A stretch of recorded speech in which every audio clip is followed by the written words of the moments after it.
Hi guys, welcome back with me again in this channel. So on today's tutorial, I'm gonna show you how you can add transitions to your videos or photos in the CapCut PC. So first, you just need to add more than one photos or videos to the CapCut PC, and the transition will be placed in here.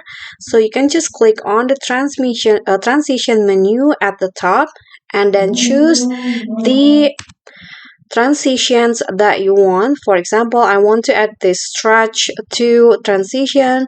Just click on the plus icon and it will be automatically added in between the photos like this if you use photos.